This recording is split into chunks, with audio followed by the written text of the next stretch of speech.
بھوک کی وجہ سے روزہ توڑنا، بعض لوگوں کو روزے کی حالت میں بھوک کی شدت سے معدے میں شدید درد ہو جاتا ہے یا بھوک ناقابل برداشت ہو جاتی ہے، ان کے لیے روزہ چھوڑنا یا توڑنے کا حکم بیان فرما دیں۔ نعیم شاکر ملتان سے۔ دیکھو، بھوک کی شدت سے اگر معدے میں واقعی درد، تکلیف اور درد شروع ہو گیا ہے تو درد ہونا ایک بیماری ہے، اس درد کو ختم کرنے کے لیے وہ روزہ توڑ سکتے ہیں۔ لیکن بھوک کی شدت برداشت نہیں ہو رہی، یہ کوئی بیماری نہیں ہے، یہ تو روزے کا لازمی جزو ہے، تو کتنی ہی شدت ہو، کتنا ہی ناقابل برداشت ہو جائے، روزہ کمپلیٹ کرنا پڑے گا اس کو، کیونکہ روزے کا تو حصہ ہے بھوک اور پیاس کا لگنا۔ کم ہمت لوگ ان سے برداشت نہیں ہو پاتا، وہ روزہ توڑ دیتے ہیں تو شریعت ان کو حکم دیتی ہے کہ 60 روزوں کا کفارہ ادا کرو۔ تو ناقابل برداشت کا مطلب خوب سمجھ لیں، اگر درد ہو رہا ہے نا، پین ہو رہا ہے، پین پھر برداشت سے باہر ہو رہا ہے، تو پھر پین تو پین ہے، وہ بیماری ہے۔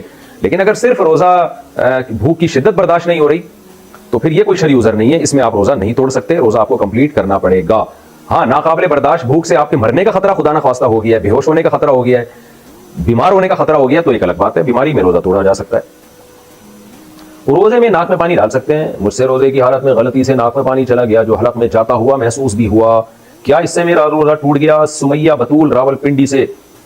غلطی سے آپ کو روزہ یاد تھا اور ناک میں پانی آپ نے ڈالا اور وہ حلق میں چلا گیا، محسوس ہونے کی بات نہیں ہے، 100% یقین ہو کہ حلق میں گیا ہے تو پھر روزہ ٹوٹے گا، 100% یقین نہیں ہے پھر روزہ نہیں ٹوٹے گا۔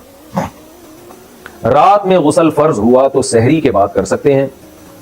اگر زوجین نے ہم بستری کی بعد میں سستی کی وجہ سے آنکھ دیر سے کھلنے کی وجہ سے غسل کیے بغیر سحری کر کے روزہ رکھ لیا تو کیا روزہ ٹھیک ہو گیا؟ کیا سحری کرنے سے پہلے غسل کرنا ضروری ہے؟ راؤ محمد عبداللہ راولپنڈی سے۔ نہیں جی، بغیر غسل کیے بھی آپ سحری کھا سکتے ہیں۔